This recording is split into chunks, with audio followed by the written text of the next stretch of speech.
Tragedy strikes as Russia unleashes massive air assault in Ukraine. In a harrowing escalation of the ongoing conflict, Russia has conducted its second-largest aerial offensive against Ukraine since launching its full-scale invasion. This devastating attack, which took place overnight in Kyiv, resulted in the loss of at least 18 lives, including 4 innocent children, as reported by officials. Among the significant sites impacted were buildings affiliated with the European Union, as well as the British Council, leading both the EU and the UK to summon their respective top Russian diplomats to express strong condemnation. The fatalities included children aged just 2, 14, and 17, according to Timur Tikhenko, the head of the Kyiv City Military Administration. He summarized the tragic outcome of the strikes as profound. In a flurry of aerial destruction, Ukraine's Air Force reported that the Kremlin launched a staggering total of 629 air assault weapons during this attack, which consisted of 598 drones coupled with 31 missiles.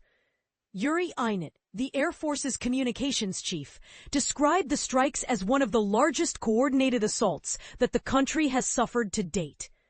On the Russian side, the Defense Ministry claimed that their focus was on hitting military-industrial complex enterprises and military air bases in Ukraine, utilizing what they described as high-precision weapons.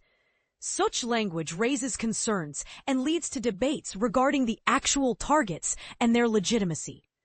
Despite the devastation, Kremlin spokesperson Dmitry Peskov insisted that Russia remains open to peace negotiations, while firmly stating that the so-called special military operation, a term the Kremlin employs to describe the war, continues unabated. Ukrainian President Volodymyr Zelensky didn't hold back in his denouncement of the attack, calling it a horrific and deliberate killing of civilians in a post on social media platform X. He remarked, "These Russian missiles and attack drones serve as a blatant response to those around the world who have been calling for a ceasefire and genuine diplomatic efforts." This statement underscores the tension surrounding international calls for peace. Responders were deployed across various locations in Ukraine as Ukrainian authorities mobilized hundreds to assist in the aftermath, particularly around a building linked to the EU mission. Ursula von der Leyen, the president of the European Commission, expressed her outrage at the incident, insisting it serves as another grim reminder of what is at stake.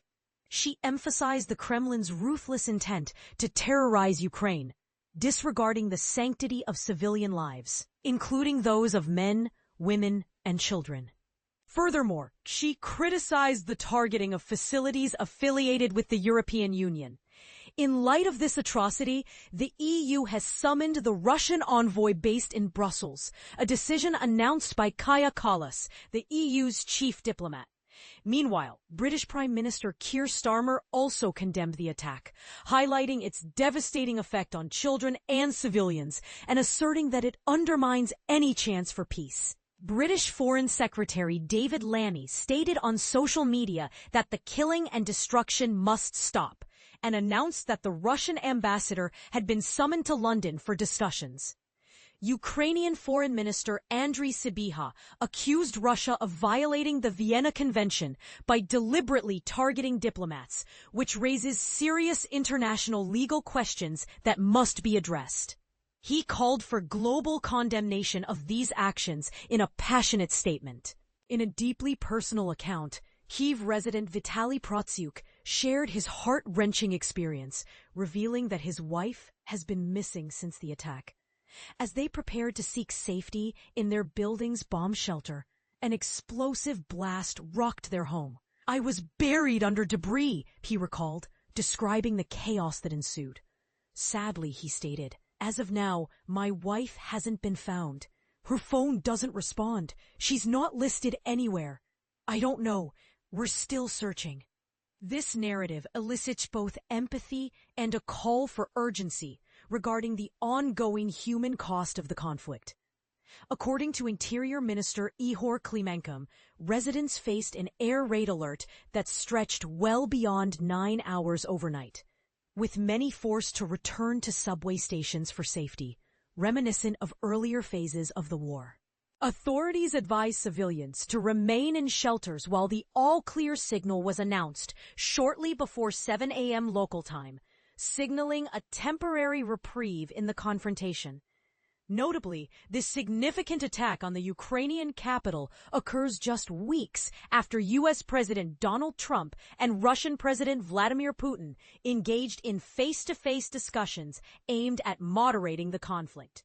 However, the momentum around these talks seems to have waned, raising questions about the prospects for a meaningful resolution. Efforts for peace continue, as seen with Ukrainian officials meeting Saudi Arabia's defense minister to strategize on conflict cessation.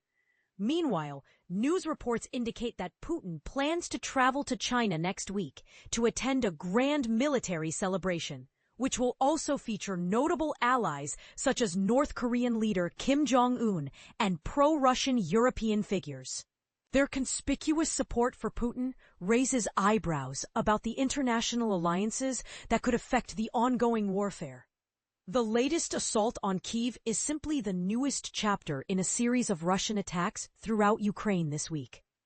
Reports from open-source researchers confirm that Russian forces have successfully captured 2 villages in Ukraine's southeastern Dnipropetrovsk region, namely Zaporizhzhia and Novoherivka, as tracked by the battlefield monitoring group Deep State. In light of these ongoing skirmishes, Ukraine's military, already outnumbered and heavily outgunned, continues to grapple against Russian advances in the east, all while facing pressure to concede territory in proposed peace discussions. President Zelensky recently expressed frustration, stating Russia opts for ballistic strikes instead of negotiating tables, choosing to prolong the killing spree rather than pursue peace. This reflects their lack of accountability for their actions. In his analysis of the assault on Kyiv, Tkachenko emphasized that the Kremlin has a recognizable pattern, typically utilizing combined attacks from multiple directions while deliberately targeting ordinary residential structures. Reports indicate that decoy missiles were also employed to confuse Ukraine's defensive systems, highlighting the sophisticated nature of these operations. Various residential buildings have sustained damage, including a kindergarten, private homes, non-residential structures, and vital transport infrastructure, along with numerous vehicles being severely impacted. In response to the tragic loss of life and destruction caused, Friday has been designated a day of mourning in Kyiv, with city authorities announcing that flags will be flown at half-mast and that all entertainment events scheduled for the day will be canceled. This solemn observance serves as a stark reminder of the human toll of this ongoing conflict. As this situation continues to develop, the implications of these attacks are profound and multifaceted. The international community is left to grapple with difficult questions about responses to such violence. What are your thoughts? How do you believe we can move towards meaningful diplomacy in light of this escalation? Let's discuss in the comments.